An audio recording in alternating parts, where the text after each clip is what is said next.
Hi, and welcome back to my channel where we talk about life, business, and everything in between. I'm so excited about this episode, and I'm so excited about the next few episodes that we're going to walk through because it's going to talk a little bit about not just business, but life and how both of them run congruently together, but then most importantly, how one can have an effect on the other. So today we're going to talk a little bit about how your lack of emotional regulation is actually ruining your sales. And I'm going to dive into what emotional regulation is and then kind of how I noticed that I was experiencing this in my business. And one thing to just identify in this conversation is this is not just if you're just getting started in business, right? This doesn't matter if you're making your first $100,000 or first $100 or $1 million in your business. This is something that most leaders, other entrepreneurs, business owners, service providers, they have to assess and actually grip. And then not just take a grip on, but also understand where they're noticing spikes in their emotions and where they have tools they need to add so that they're able to actually change that, right? And have actually control over that. And so I just want to have a candid conversation. I'm going to share a little bit about my background and what I noticed, but then also a little, hopefully, add some tools and suggestions that you're able to adapt within your business or within your life that can actually help you. And so, actually, talking about this, having this conversation is going to be something we continue to talk about for the next couple of weeks. I want to just invite you to actually join us, connect with us right now during our business strategy session. We're actually working with business owners and entrepreneurs in a one-on-one form, and we're actually coming up with their signature sales strategy. So their signature sales strategy allows them to kind of work around these pain points and to kind of work around these loops. So when this is coming up, they're no longer experiencing those highs and lows in their business. A lot of you may be even kind of familiar with the term throwing out the baby with the bathwater. We don't want that to happen anymore in our business. I have put a stop to that because I had to realize that that's also like the playground of the enemy, right? If the devil can get you out of alignment with what God has already planted in the desires he's already given you in your heart when it comes to business, life, growth, sales, he's won and you'll never get to the other side. You'll always kind of have this on again, off again, stop and start. And so we don't want that to happen. We don't want that to be you.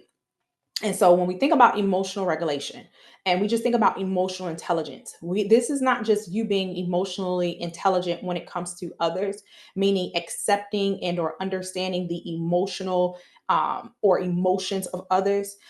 This is also understanding and having self-awareness of your own emotions and how do you deal with transition, change, and trauma. Not to say everyone has experienced trauma in the world. However, most of them, and I actually want to do like a quick research in or data study, and I'm going to do that, and I'll drop that later in the comments. But there's actually statistics to show that those that are actually run a business or decided to start in or scale and grow a business, and that has not only started but has been successful and able to push past the first 5 years of business, has experienced some form of trauma in their life. Can you believe that? Now, everyone has not experienced trauma, right? This is not something that's normal. I feel like we normalize and accept it, but it's not something that's common. Everyone has not had a traumatic experience in their life. And of course, a traumatic experience, the understanding or identity of that is relative because someone can identify a car crash as trauma or a traumatic experience for them, or another person just sees it as a car crash and it doesn't have an effect on them, right? So it can range. However, if you are an entrepreneur and you are started a business and you've actually been running a business past 5 years, statistics show there's a higher rate of those individuals who have experienced some form of trauma in their life. And why do I think that this is ironic? Or why do I think that this makes sense?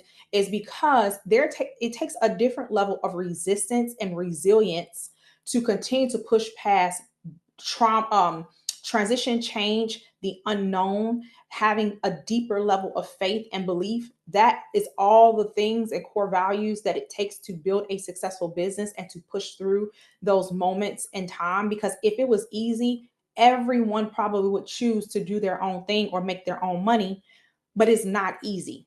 Now, there's rewards, but it's not easy. And so, being able to acknowledge and identify, how do you show up when you are uncomfortable? How do you show up when you are feeling out of control, right? Are you anxious? Are you avoidant? Are you aggressive? These are some emotions or things that you may show up and display when things are happening or out of your control. How do you respond to that? Do you shut down? Are you a person that likes to talk yourself through it? How do you process these moments? Well, I'll share a little bit about myself. Years ago, now I've been on a journey of professional development for years, over 10 years now. Reason being is because my background, being a therapist, required me to take a deep dive in personal development. During our training program, I was actually required to be a actual client and actually take part in therapy during this process. And so when I was in therapy, processing my childhood trauma, my life, and the things that I had accomplished so far, up to that point, I had to identify my attachment style. I had to identify, how do I show up in conflict? And so, one thing that I noticed before I had the opportunity to heal is I was very anxious. And the way my anxiety showed up most of the time was in a way or form of control, because I had somehow adapted this idea that to survive, if I had control of the outcome, or if I had control of and it's like, it was really false, because how can you control something you have no power or knowledge that you're controlling, right? So it's like kind of trying to control the unknown. It just doesn't make sense. But in my mind, I had adapted this as a survival, right? A survival tactic.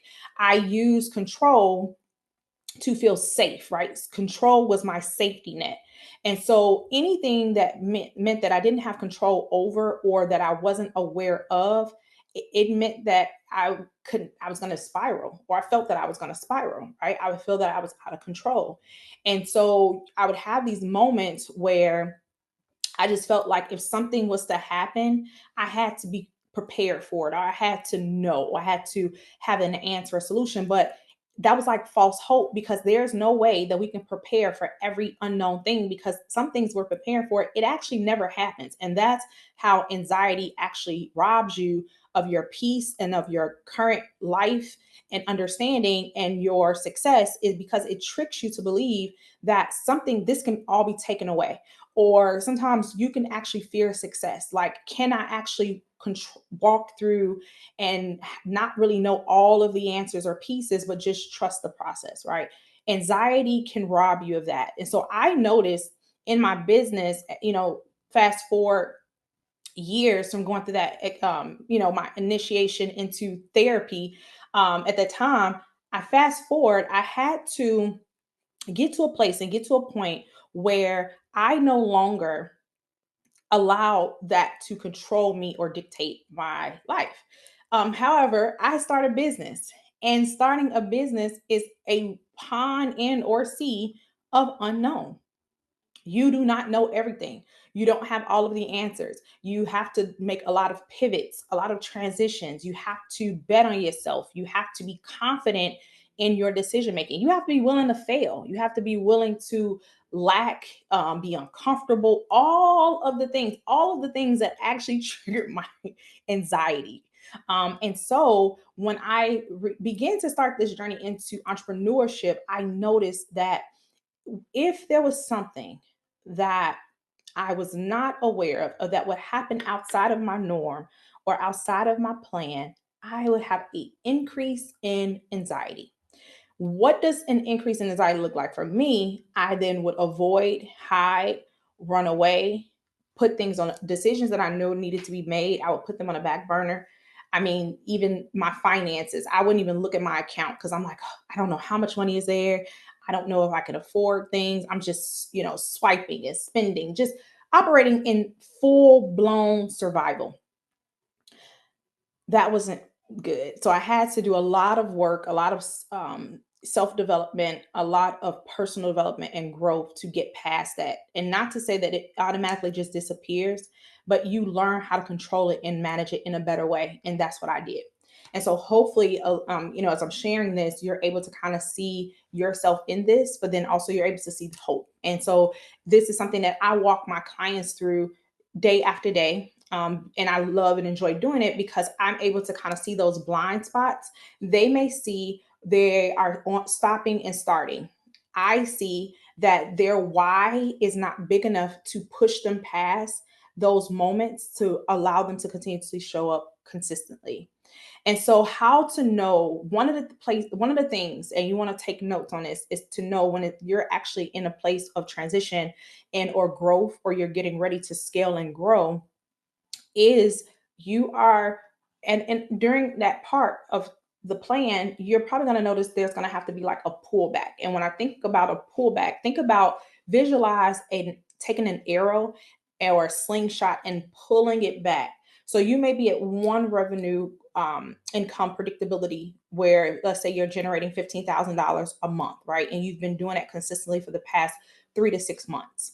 But when you're getting ready to grow and or scale, there's either going to be a halt, right? And this is saying that you are actually in business and you are literally on a scale where you're actually trying to grow month for month, month to month. Some business owners are not. This may not be for you.